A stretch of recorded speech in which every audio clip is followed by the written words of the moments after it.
you want to know something that's actually interesting now I think about it? With the expensive games that we're speaking about, a lot of the most popular games over the last couple of years are actually free games, if you think about it. Currently, we have the Finals, which is really popular. It's a free game. I believe CSGO is currently free, and it's been one of the most played games for a decade now, I think. Fortnite blew up, was crazy big game. That was free. So we are kind of in an interesting time where we do have these triple A games or quadruple A games that are 50, £60 and completely bomb. And then we have these free games coming out that are extremely popular.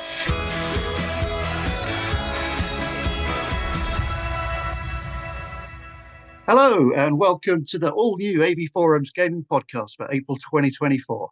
It's a new generation of podcasts following in the footsteps of where the TV, home AV, hi-fi, and movies teams have all walked in the past. We will now be running, double jumping, and pressing X to interact with all of you.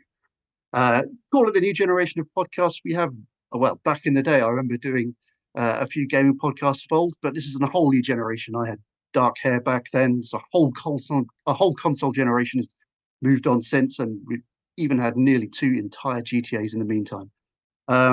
So what we'll be doing, we'll be filling in where the other podcasts have been, as we mentioned, but they work to a weekly schedule. And as we all know, some months have 5 Mondays in them, which means we get to basically step in where those extra days or those extra weeks enable us to. So this will be the first one with a couple more to come later on in the year. I think we'll have one in July, one in September, and one in December. So with a lot of very, very good games to come, hopefully we'll have a lot to be talking about.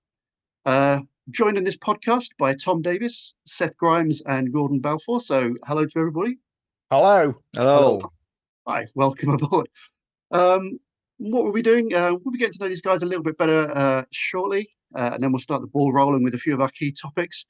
Big question is really whether we're going to be asking is whether video games are too expensive. Short answer is probably yes, but are they worth it? Probably yes. So we'll be raising a few of those questions. We'll be looking at maybe the industry as a whole. Are bigger games and bigger budgets a good thing? Is the indie scene better than ever? But in turn, are there other aspects that come into it as well? Is Game Pass and subscription services something that we want to be looking forward to or want to be making better use of? Is DLC and microtransactions still an unwanted nuisance, or is it just a fresh and inventive way for publishers to get new content out there for us to start playing? We'll find out. And no doubt we'll be name dropping a few of the big games as well as we go. Some of our personal favorites, some of the genres that we like, some things that you might want to be on the lookout for. So if you're interested in gaming, by all means, stay tuned, and there might be 1 or 2 games you might want to look up when we're done.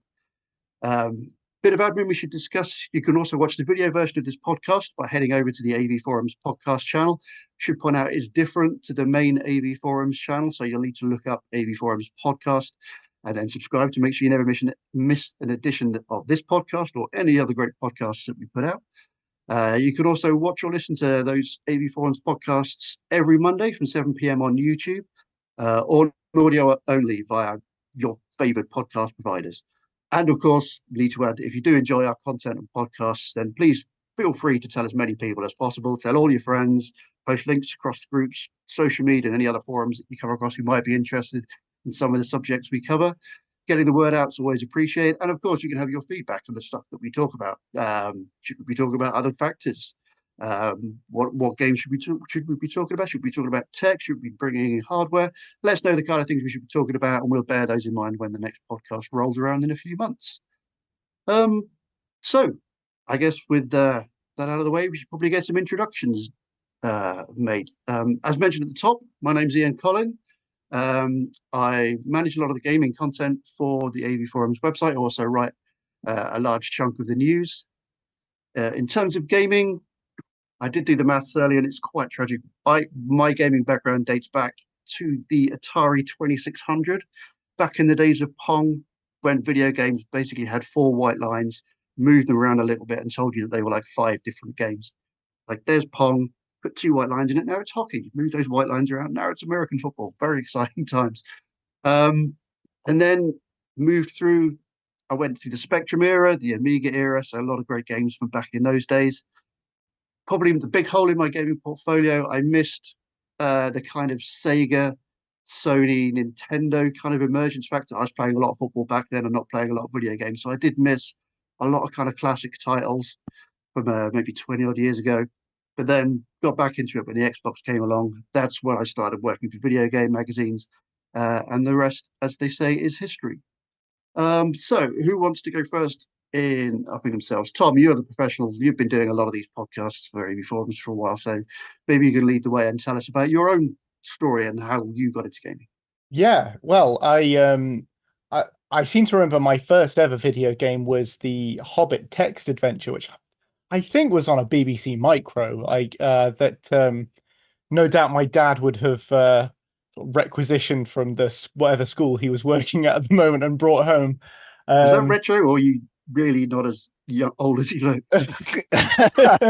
I may be a little bit older than I look. It's the hat. It's the hat. Yeah, and then from there, just I think we had a C64, Amiga 500, and then from then I went into PC gaming, and I've just been like steadily obsessed with it for most of my life since that like BBC Micro. We had a BBC Micro, we had an RM Nimbus as well, if anyone remembers those. And Yeah, so just messing around with those at quite a young age, and just got me hooked. Uh, it has to be said though, I really shouldn't be here. I am Don't say that.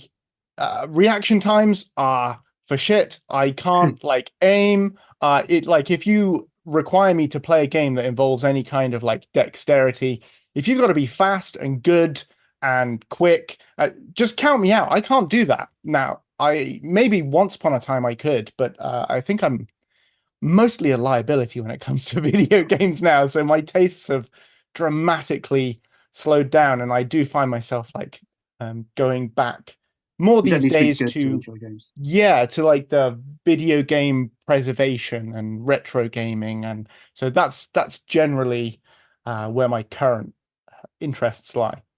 Any Never played favorite games? professionally, that but yeah. Any favorite games or standout titles? I mean, you mentioned a couple, but if someone said, if you could only go back and play one or two games and you passed, what would they be? Oh man, Sorry, that's a question, isn't it? insane. That's an insane question. I need more prep time than that for probably right up there is going to be the original Deus Ex. I can't tell you how many times I've played that game to completion, and I still love it today. Yeah, so that's up there. Diablo 2, the number of hours that I sunk into that as a teenager as well. Those are some of my like formative experiences. And yeah, those are the ones that are stuck with me. Good games, good games. Okay, Gordon, you've also done some work with the forums. So if you could explain a little bit about kind of what you do and also how you got into gaming and what you like to play. Yeah, sure. Firstly, Tom, can't aim, no reaction times. Could you come and join our Call of Duty team, mate? Because I think you'll do really well, mate. Trust me. Yeah, my name's Gordon. I was an AV Forums member since 2006. I'm also one of the moderators for the classified section. So you might have, some of our listeners might have come across me in one way or the other, be that good or bad. Who knows? As long as you behave yourselves, then you always stay on the good side of the moderating team. So yeah, and it's not very often you get to see a moderator in real life. So here I am. We do exist. We are real people, believe it or not. Real people with real feelings. As far as gaming goes, Ian, basically the same as you. It was like, yeah, I've done that. No, yeah, I did that. Yeah, I did that. Started with the Atari 2600 back in the day. Originally, and then kind of flip-flopped a bit between PC and console over the years. Couldn't really settle on one or the other. Had Amigas, had Ataris. Same as you, missed out on the Sega Saturn and things like that because I was off doing other things involving girls and drink probably around about that time. Then got back into it heavily. PlayStation. Remember getting a PlayStation 1 for Christmas one year, and then I kind of went PlayStation 1, PlayStation 2, then went back into PC gaming, played a lot of Xbox. And now, so I've done both. Now I kind of sit in both camps. I've got PC and I've got PlayStation 5 as well. But I'm mainly a PC gamer, I would say, more than over the console. But I do enjoy console gaming still. So yeah, I've got friends in both camps. As far as favorite genres go, I like a lot of MMOs, strategy games, RPGs, that kind of thing. A lot of single player games and co-op. Competitive multiplayer is not really my thing. We have a group of people that get together 2 or 3 times a week, and we play Call of Duty and just basically lose quite a lot, and you kind of think, why am I doing this? This isn't fun. Why am I doing this? So yeah, don't tend to play much sport games apart from PGA. Big fan of PGA golf, so like nothing better than a couple of hours with a round of PGA golf. So yeah, but like my big fantasy RPGs and stuff like that. In terms of my proudest achievement, my proudest Xbox achievement, I once completed Vinyl Artists on Rock Band 2, which was 84 songs straight, and took me 7 hours. And only 4.73% of gamers have this achievement. So I'd say that's probably my greatest gaming achievement. And I did it on a set of drums. On drums as well? Yeah, I did. Yeah, on Oh drums. no, you must have been hanging at the end. My arms would have been. Yeah, it was. Yeah, it was quite difficult. I remember you weren't allowed to turn the console off. You weren't allowed to pause it, but I think you could kind of cheese it by taking a break in between songs. And I remember doing it. My wife was out one night, and I thought, I'm going to do this. And yeah, I sat for 7 hours solid doing that. Oh man, Is that I something thought to I be played a lot of proud of? guitar. Is that something to be proud of? Well, that's debatable, I suppose. But yeah, Hell yeah. I like to think I'm proud of it. So yeah. Currently playing Elden Ring. Spend a lot of time in Elden Ring. I'm currently playing through both first Final Fantasy, and I'm just about to start Rebirth as well. So Very far in Elden Ring. I keep trying, and I kind of get to the same point, and it's just like, yeah, I've probably got about 200 hours in it, and I'm going to come on to that later when we're talking about the price of games.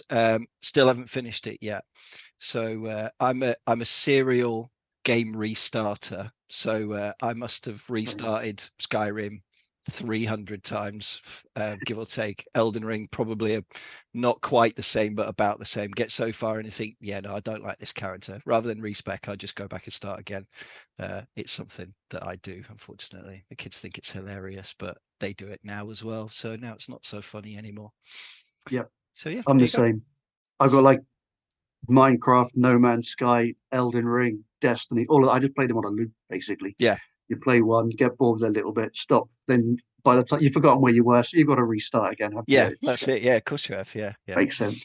I am playing Helldivers 2 at the minute as well, as long with the rest of the gaming population. So big fan of that. So it does look good. Okay, well, after all that, this makes Seth, our last podcast guest, positively the young, the youth, the next generation. You're basically half of our ages. So bring a little bit of youth to the table, Seth. Doing reviews for the website already. So you could tell us a little bit about how you got into gaming and what you're up to and the kind of things that you like. Yeah. So I think firstly you might be wrong about my age, maybe because you'll see now with my background, you'll see if you figure it out. But I accidentally got into gaming when I was younger because we moved to a new area. My family, I had no friends, so my parents had consoles at the time. My dad had an Atari. My mum had a Sega. So a lot of Sonic stuff like that very early on, and then eventually I got my own console, which came out a couple of years later, which was a PS1. Played my first game, Command and Conquer Retaliation, which was a PC game at the time, but I had no idea what a PC was. So I was playing on console, and I loved it. It was probably one of my all-time favorite games now. And now I realize how awkward that is playing on a console when you don't have a mouse or anything like this to move around. But I loved it, and I played that game on repeat because it was the only game I had on the PlayStation 1. Then I went on to Final Fantasy 7, Final Fantasy 9, fell in love with those games, got a Game Boy for Pokemon, played that relentlessly, probably complete that game 20 times or something. And then eventually through the years, I switched through a lot of the consoles, PS2. I went to Xbox 360 for Halo, because back then there was the console wars, right? It was like, hey, Xbox, we've got these exclusive games. Halo, if you want to play Halo, you have to buy an Xbox. So back then we actually had to make choices because, hey, if I buy a PlayStation, it's going to be free internet at least, but no Halo. And then Gears of War as well was a really big one. I can't remember the PlayStation exclusives. I do believe they had one or two big names. I think Uncharted might have been one of them, where that was the one that people were deciding on. And then after that, I bought a laptop to play Football Manager, only to play Football Manager. And then slowly I started to become a PC gamer after I tried more and more games. And then, yeah, I just left consoles behind at that point because I was like, okay, on PC, I've got such a range of games, and I can also get indie games which are really cheap. Because at that point, when you have consoles, it's basically 40 or 50 pounds, or you don't get to play the newest game, or you don't get to try a game or something. And obviously, the modding scene as well was a really big one. Although there is one thing I do miss about gaming on a console, which is the fact that you can guarantee it's going to work. Whereas on PC, there are sometimes games just do not like your PC. They just don't like it. It won't work how you want it to work. And there's not much you could do. You might have to spend a couple hours figuring out. Whereas on a console, if you put the game in, you know it's going to work and you're sorted, So that's the one thing I do miss is the ease of everything on consoles. As a console gamer, I can tell you they do still mess up quite often from time to True. time. Well, actually, no. Yeah. It's always a console that messes up when I do something wrong. That's my argument, at Obviously, least, yeah, really. of course, Yeah, it's the controller. That Controller every stick time. drift, damn stick Yeah. drift every time. Okay, well, nice to meet everybody. Has to get a bit of a gaming background on you all. Looks like we've got a few similarities, but also some welcome differences, and that's part of the fun of gaming, I suppose. It's the fact that everybody has their own preferences. Like Tom was saying, you don't necessarily have to be good at gaming to enjoy certain games. There's a lot of I've always been rubbish at fighting games. I've always been rubbish at I've never got into Final Fantasy games just because I generally suck at them. So I there's a few everybody's kind of got a few kind of barriers that kind of stop them. But I guess the thing is, play what you enjoy and enjoy what you play, really. Yeah, that's about the mantra that we all hope to live by. Okay, so moving forward, further bit of admin just to kind of reflect on the wider AV Forums network. Typically, we'll have competitions on the go, so we'd like to keep you aware of things that you can win, and we are offering some very, very big prizes. And this would be the stage where we would run you through some of those. But as Tom is about to explain, don't exactly have a lot to be filling you in with right now, but that's not to say there's not a lot of very good things to come. So, Tom, if you could just run through the list of not quite so current competitions. Oh, sure. So, by the time we air, we will just have closed a competition for a set of KEF LSX 2 LT wireless speakers. So I'm sorry you missed out on that, but you don't have to miss out on future competitions if you head over to avforums.com and go to the competitions page. Recent winners include RBG123, who won a pair of brand new Q Acoustic M40 speakers, courtesy of Peter Tyson. Those are incredible. Irritated Badger, what fantastic name, won a Valencia Tuscany XL Ultimate Luxury Onyx Cinema Seat, and that's worth £2,000, £2,200.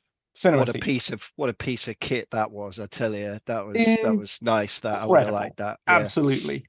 So if that's the sort of thing you're interested in, as well as tons of Blu-ray competitions for the latest 4Ks, some special collector's edition box sets in there every now and then, head on over to the website and get entering, because do you know what? If you are signing up as a patron, you're getting exclusive access to some competitions, and eventually you're going to win something. I'm not going to guarantee it, but I guarantee it. You're going to win something. So head over there and get involved. Yeah, absolutely. It's always that thing where everybody, you kind of assume that somebody else is going to win it, so why should I bother? And then hardly anybody enters. So enter. Why not? We've got loads of these competitions going on. And yeah, I'm always horribly envious, and I kind of feel like I should be entering myself, and we are allowed to. It's only like sort of people that work directly for AV Forums aren't allowed to. But yeah, maybe I will. Maybe I should. But anyway, moving on.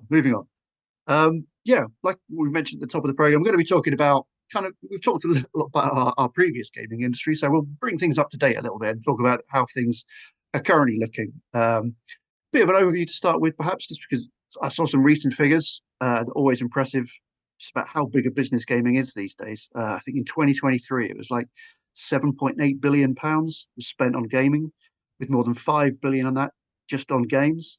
Both of those figures are up on 2022. So obviously gaming is becoming increasingly big business. A lot of people that maybe focus on the music industries or the movie industries don't quite realize just how much money there is in gaming right now. Which for the most part, great for us gamers. Means there's a lot of people going to be making games, gives us a lot of options. And it kind of works in one of two ways, really, because you do get a kind of pressure to be the next big thing. So you get the big blockbuster games, huge budgets, GTA 6 rolling along, hundreds of millions being spent on it. But those kind of games do come with kind of a risk reward factor. Harking back to the olden days that I mentioned before in my magazine days, I was working alongside companies such as Atari, Midway, even THQ to an issue, all big names, stellar track records, had a couple of bad years. It only takes one or two flops when you're investing hundreds of millions of pounds, and things can go very wrong very quickly. And as we've seen this year alone, there's been a lot of redundancies within the gaming industry. So while we're talking about great games with big budgets, we're also talking about companies that maybe aren't doing quite so well. Obviously, the fact is you've got the likes of Microsoft, Sony, Epic, Tencent, people like that are signing up other companies as well. So there is kind of a natural coming together into kind of a greater whole, which might work for the benefit of some studios, might work to the detriment of others, because again, as they merge, they streamline, people get laid off. You hope that those people will be able to go off and make other games, which is where, for me, the indie scene begins to thrive, because there's a lot of opportunities for those people to kind of set up stock and bring out more games.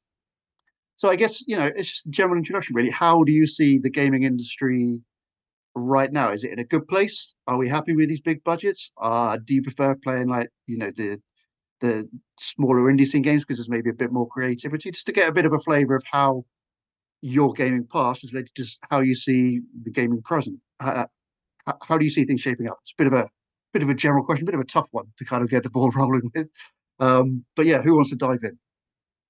For me, I think gaming is in a good place at the minute. As you say, it's huge. It's bigger than the movie and the music industry combined. I think it's finally shedding that kind of nerdy tag that comes with it, that people that play games just sit in darkened rooms all day and that's all they do. It's kind of a lot more mainstream these days.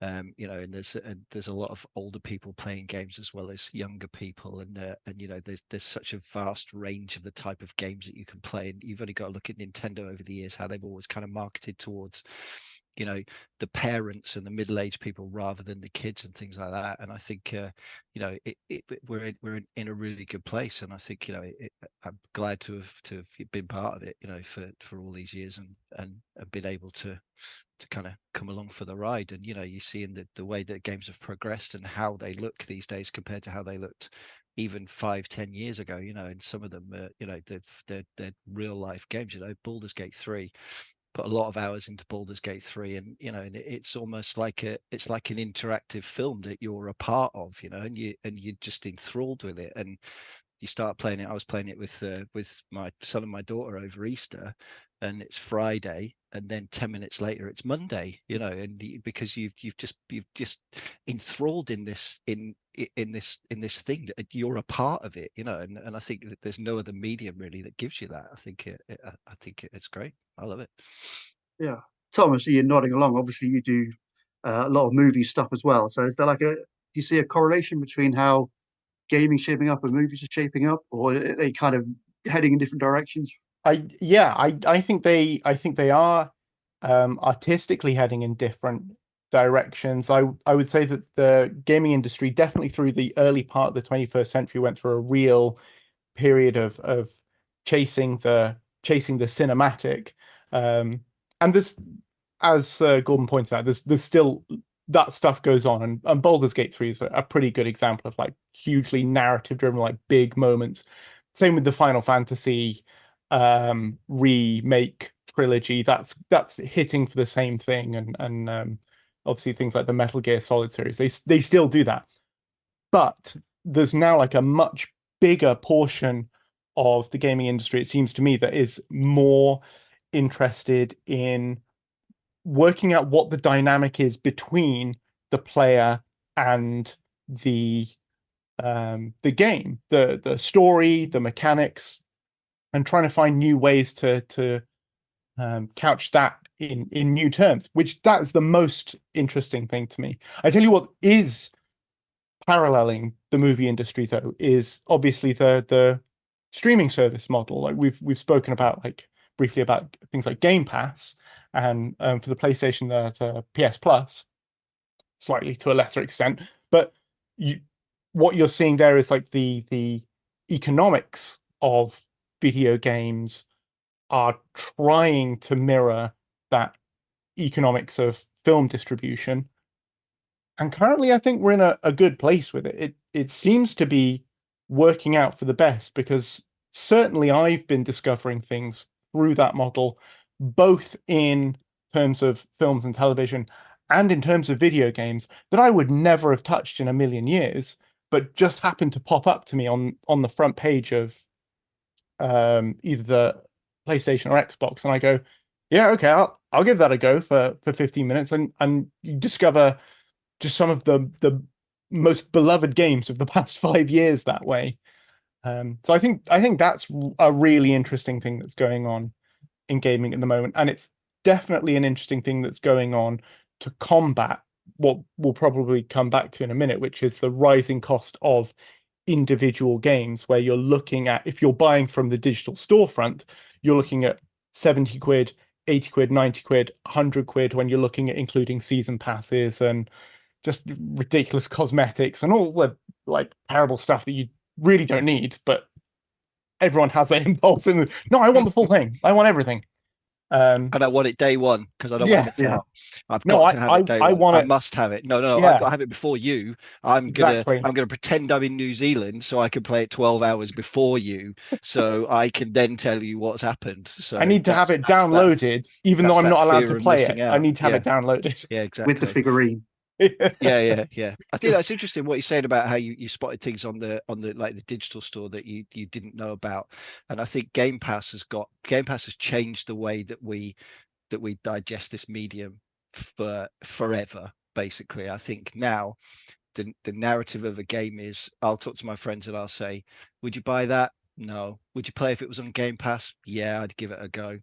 And and I have discovered 2 or 3 games on Game Pass that would have passed me by completely. But as you say, you've seen them on there. And Bramble, the Mountain King, one of the best games I played last year. Never heard of so it, good. didn't know anything about it. It was on Game Pass, saw it, downloaded it, absolutely loved it.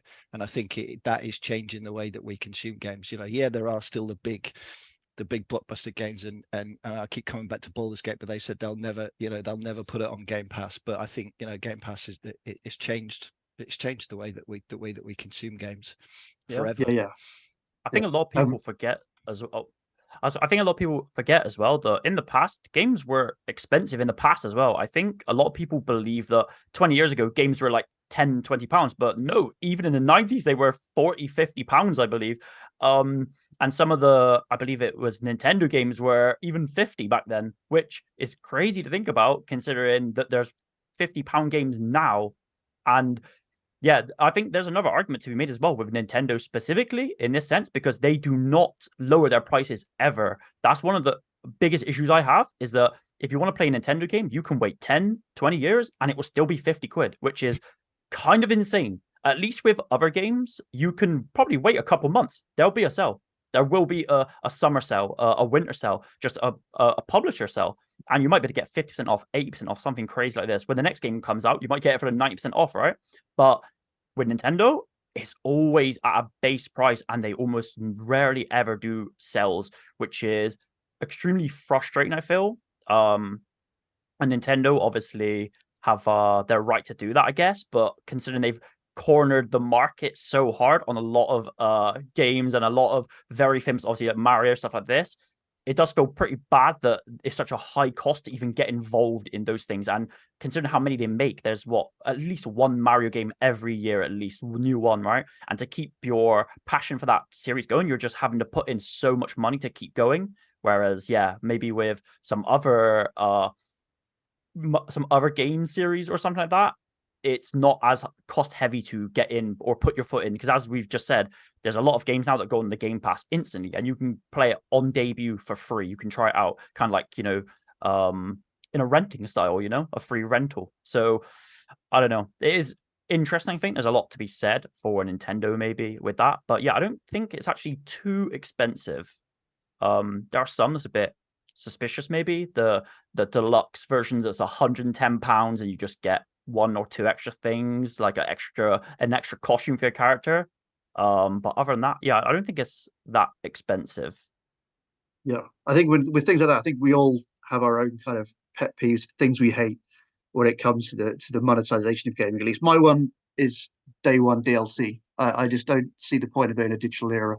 It's like it used to be. They brought it in because we couldn't fit it all on the disc, so we'll charge you an extra £7 to download a bunch extra. But now they're charging you. I mean, like you're talking about Nintendo, and there are other people. Well, everybody does it.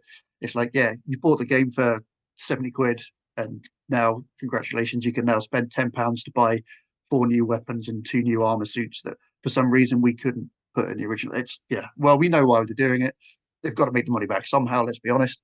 But yeah, we've all got those kind of foibles and things we hate, which I'm sure we'll come to in the next few minutes.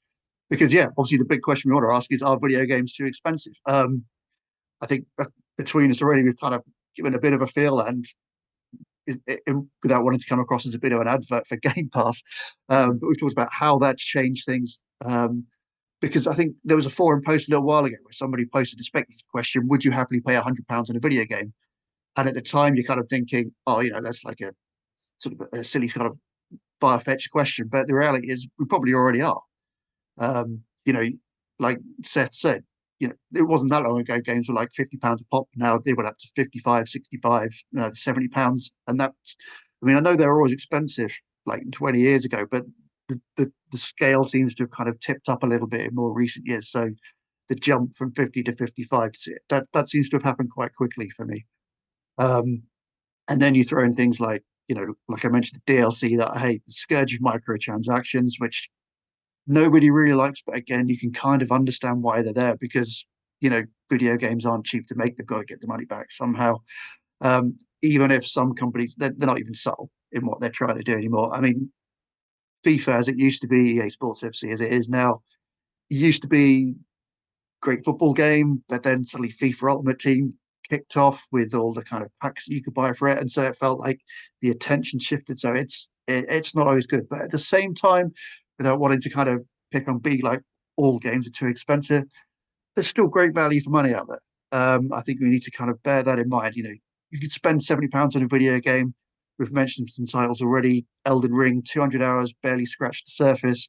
Happy to restart it again. You can spend £70 on a lot of things and not get that kind of lifespan out of it. But again, to come back to the key question: are video games too expensive?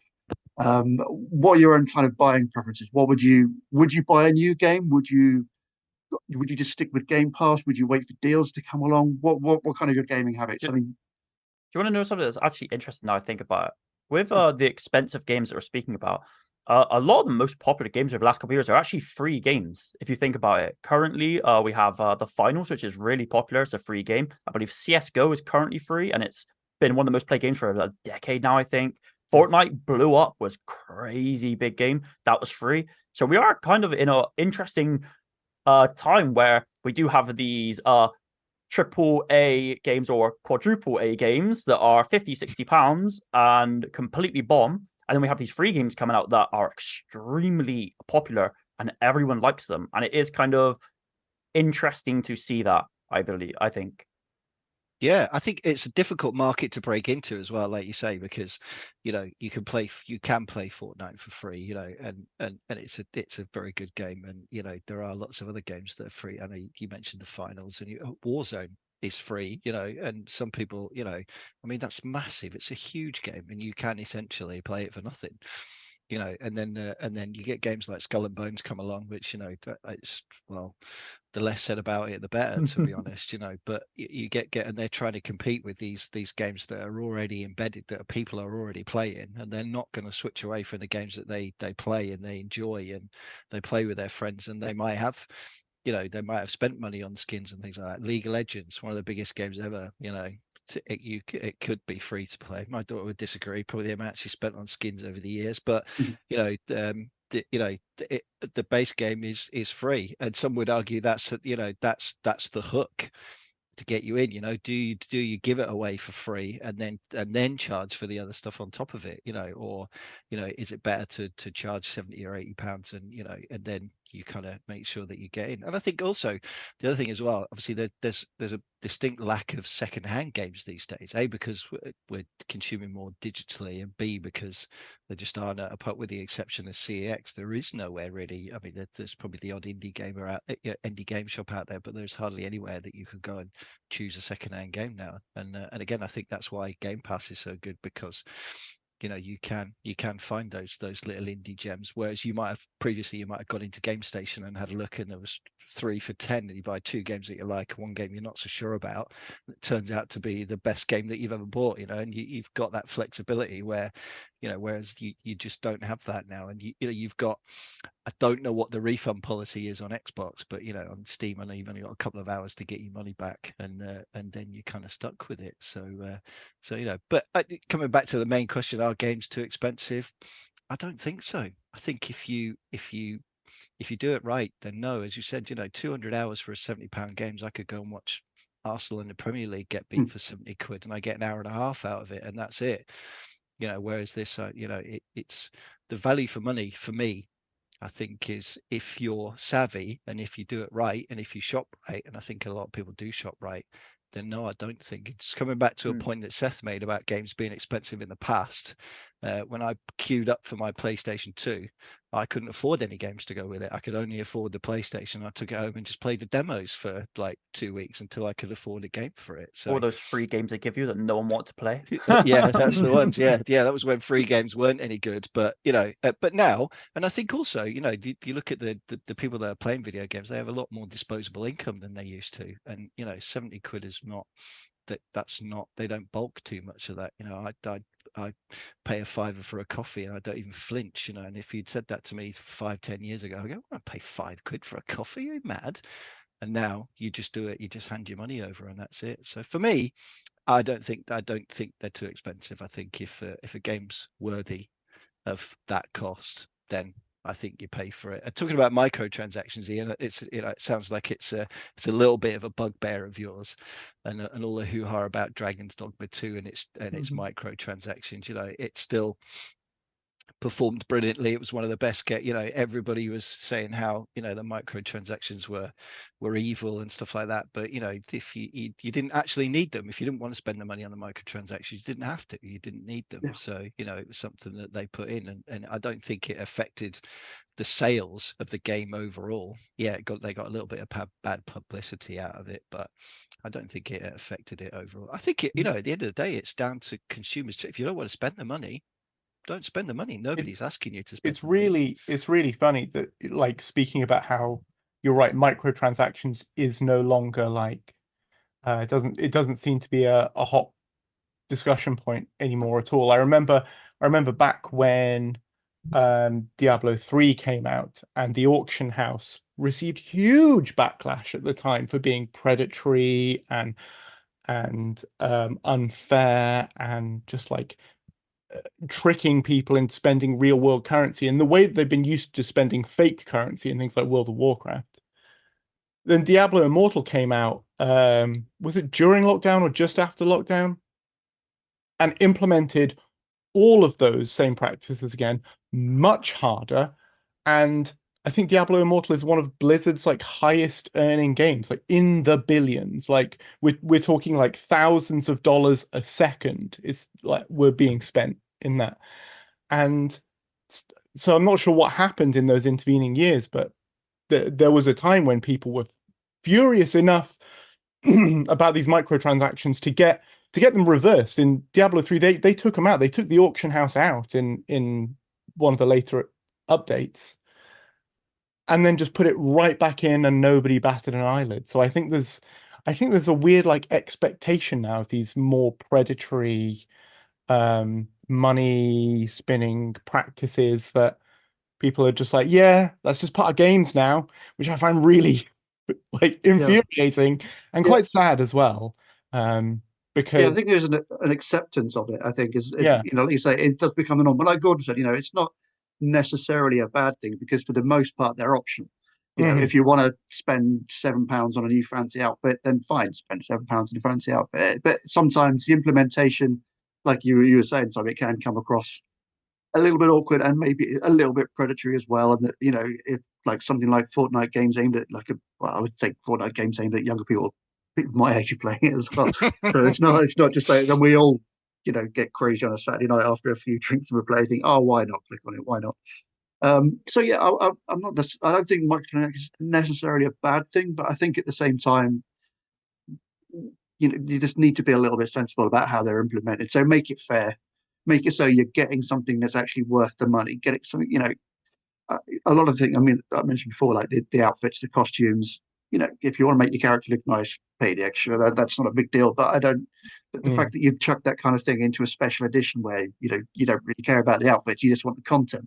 Yeah. You know, you want the map packs, you want the extra characters, you want, you know, those extra missions which add in new stuff. I think it's just kind of it's not exactly a line that people are crossing. It's more kind of a case of just making sure that you make people aware of what they're paying for. But I think that definitely, for me anyway, that has an impact on when I buy a game. If I know that that's likely going to be an element of it for me, I'm probably going to wait until the price drops. If I'm under the suspicion that, yeah, I'm probably going to drop another like 15 quid on expansions or character packs or, you know, those additional, I'm going to wait until it drops below that's, you know, 70 quid, 60 quid, like, because I can feel that if I know that I'm going to be spending money on something that this is the product and this is the product I'm going to play. Can't believe we're coming back to Baldur's Gate 3 again, but we are. game of the year. More than happy to spend the full amount on that because I know I'm getting the full experience from what I've opted to pay for this game, and I've got this game as is. And I think it just depends on that context, those other practices around it sort of help make that decision for me. And it definitely makes that decision for me when it comes to Gordon, you were saying you don't play a lot of sports games. I also don't play a lot of sports games, but I do like MLB The Show.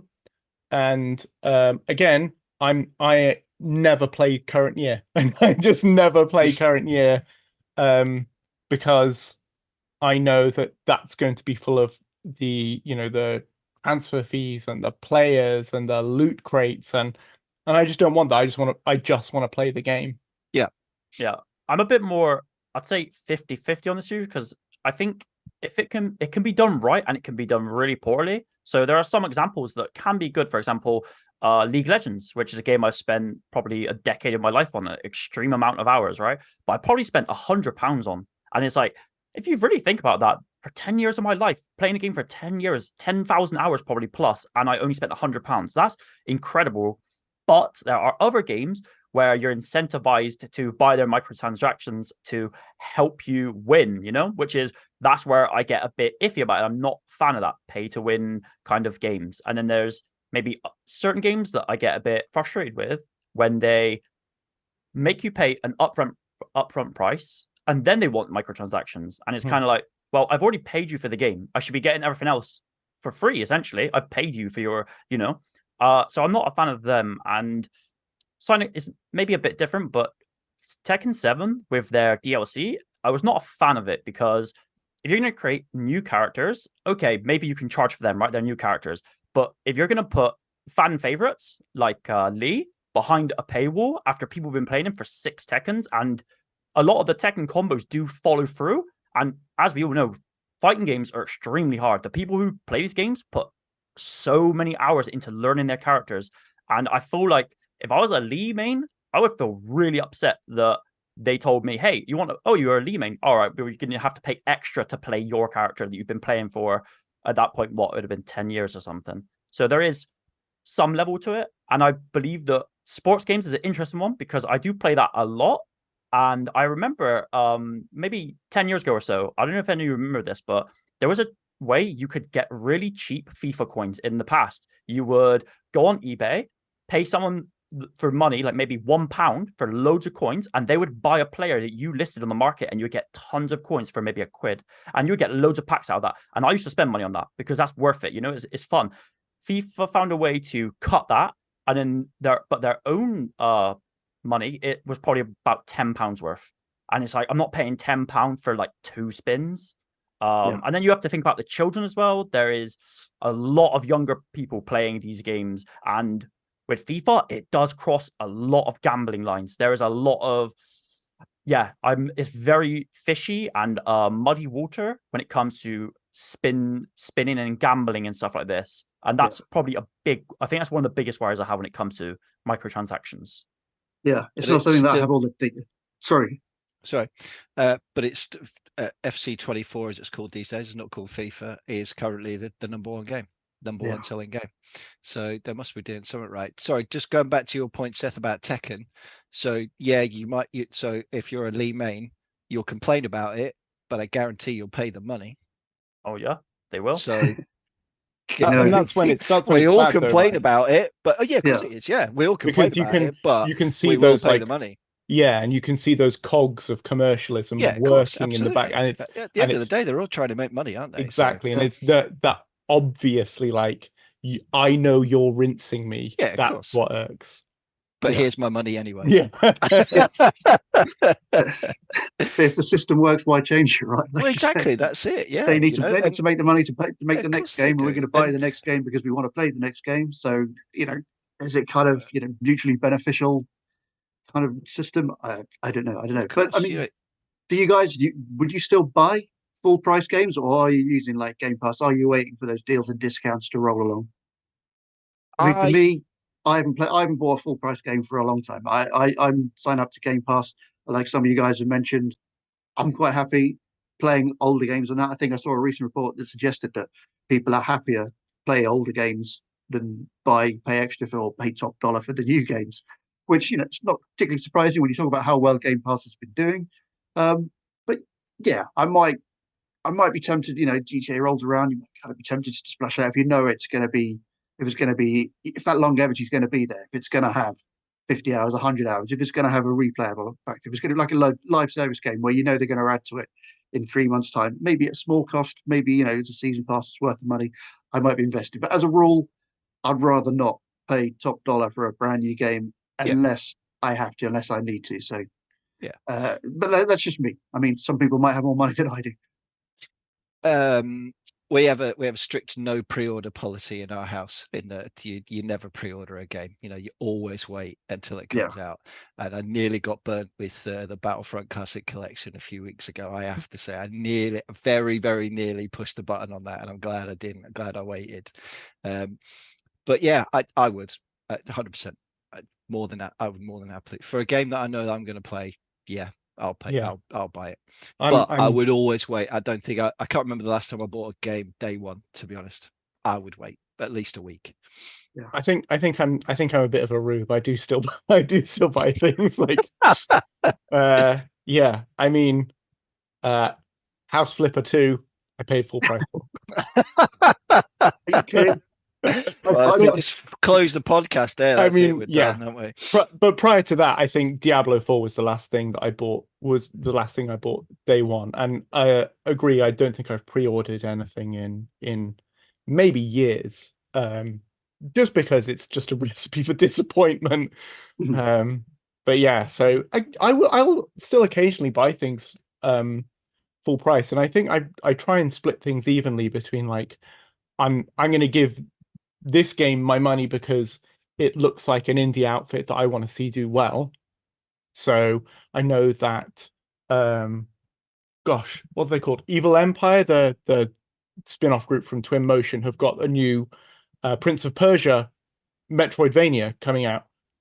I'll pay for that very happily because firstly it's in a genre that I love. It is a franchise that I love, and it's a studio that I want to see do well. So in those sort of circumstances where I kind of know where the money's going, I'm more happy to pay top dollar than for something like an Assassin's Creed or a BioWare game, or those sorts of things where they've got them. They don't need my money. they may get my money, but right now they don't need it. So That's a I'm good I'm going to philosophy. I like withhold. that.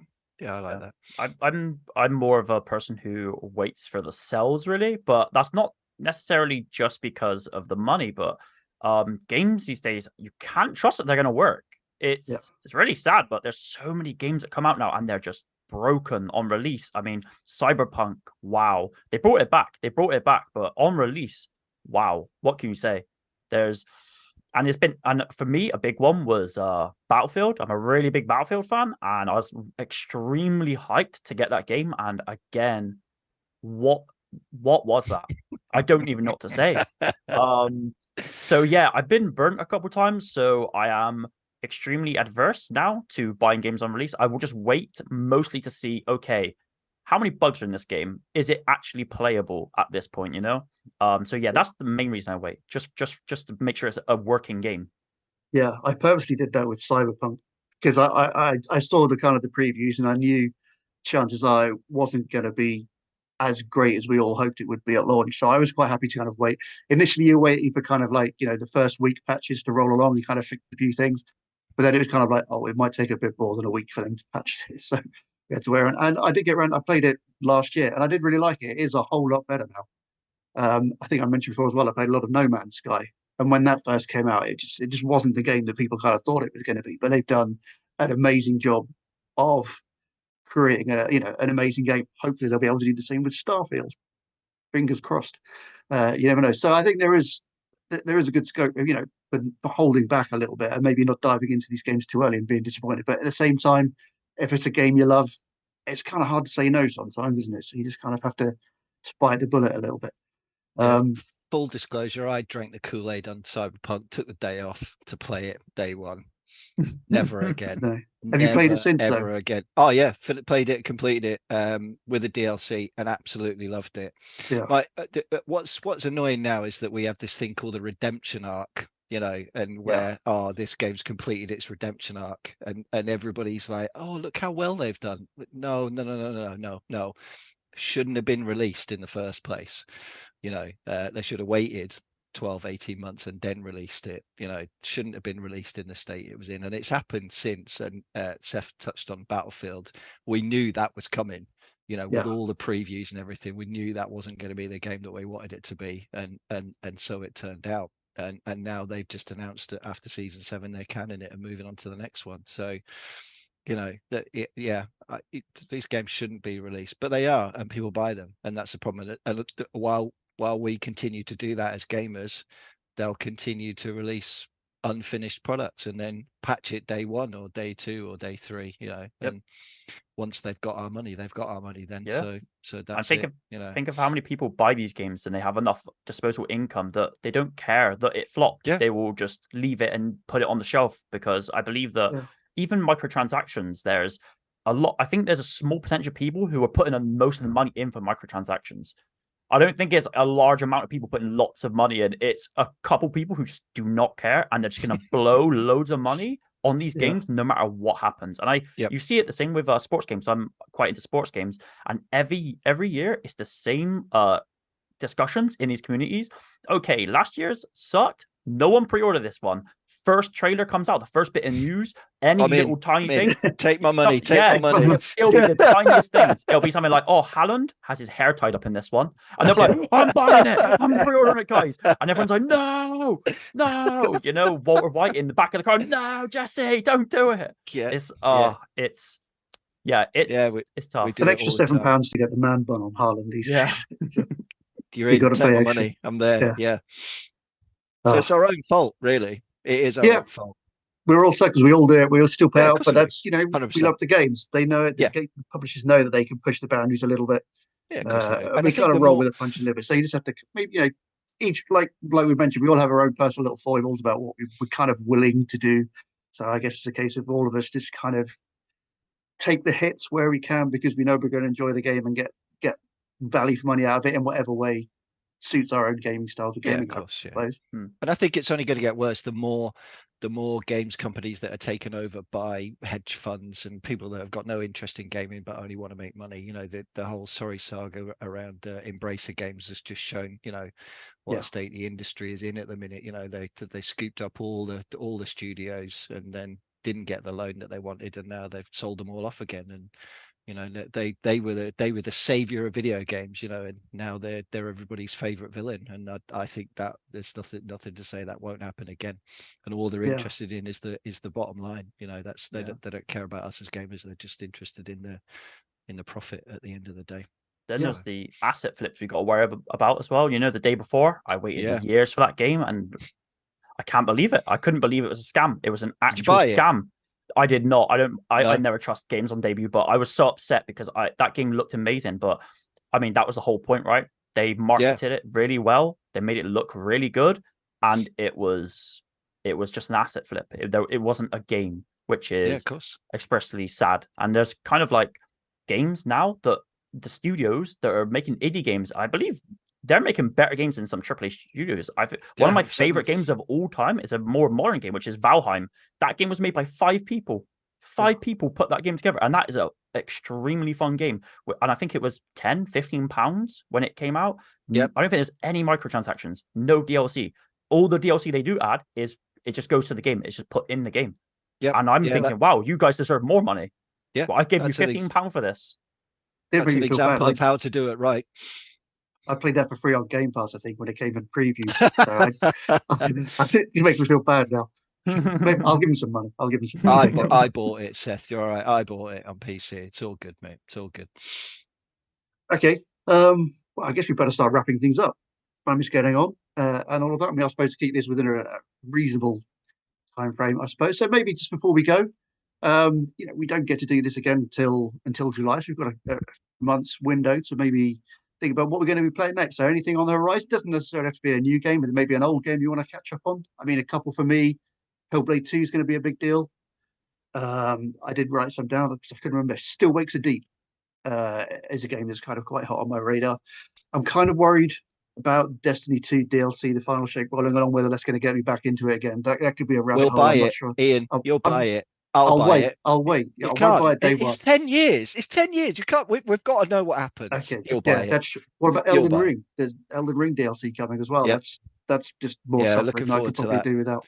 So yeah, anything else? What's on your selective radar? Seth, what are you going to be playing next? Obviously, you got reviews for us as well. I think one of the main ones, the biggest one, is it's number 1 on Steam. Everyone wants it. Manor Lords. Everyone wants to play that game. It looks brilliant. It looks Day one fun. Game Pass as well. Well, if only mine worked. But I can't wait to see how that is, and I hope to God when it debuts, it works and it's good and it's fun, and then hopefully it goes on sale sometime soon. Yeah. Tom, what about you? What's on your to play list? I'm going to say I'm going to have played Hollow Knight Silk Song. That's what I'm going to. By the time we have our next podcast, it's going to be out. After 5 long years, it's going to be there. This is me giving you the inside scoop. You heard it here first, folks. Brilliant. Gordon, what about you? Elden Ring, I think, is probably the main one, and Destiny 2. Destiny 2. I just don't know. I don't know. We'll see, but it'll be interesting to see the end of it. There's also a new Elder Scrolls online expansion. I dip in and out of Elder Scrolls a lot, so the Gold Road and Scribing. There's a lot of good buzz about that, so I might dip back into that and have a look. So yeah, plenty to keep me busy, that's for sure. Yeah, there's that And temptation. I'll still be spreading Managed Democracy as well until then, hopefully. So with my fellow hell divers. So Plenty to keep you busy then. yeah, definitely. All good. Okay, well, that just about wraps it up for this gaming podcast. Hopefully you've enjoyed what we've been talking about. As mentioned, you're more than welcome to drop us a few comments. Let us know if you'd like what kind of topics you'd like us to talk about next. It's obviously a lot to be talking about, a lot of games to be talking about, as we've already mentioned. Hopefully, been able to pick out 2 or 3 to maybe add to your own personal playlists for the coming weeks and months. So, before we wrap up, first of all, thanks to Tom, Seth, and Gordon for joining us. Thank you very much for your time, and happy gaming for the weeks and months ahead. And just to point to our next, the next ABF podcast will be the Hi-Fi edition, which is on Monday, the 6th of May. That'll be followed by the TV Display and Calibration podcast on Monday, the 13th of May. Then there'll be the Home AV edition on Monday, the 20th of May. And then the Movies and TV Shows podcast will be live at 7 p.m. on Monday, the 27th of May. That's the best one. Obviously, well, second best now. You've got competition, mate. Come on. Yeah. No, this is the best one, mate. Oh yeah, Yeah. sorry, second. Yeah, sure. Second best. Thank you. Speaking of which, the next gaming podcast will be on Monday, the 29th of July. So yeah, hopefully we'll have lots of good stuff to talk about by then. But in the meantime, if you have enjoyed this podcast, please give us a like and obviously subscribe to the AV Forums podcast channel on YouTube. Hit the notification bell so you don't miss out when we do publish live streams, product reviews, and a whole lot more. And if you really, really did like what we're doing, or what the other guys are doing, then you're more than welcome to buy us a coffee at buymeacoffee.com/avforums. So that's it for now. My name's Ian Collen. Thank you for watching and or listening, and hopefully we'll see you all again soon. Bye-bye. See ya.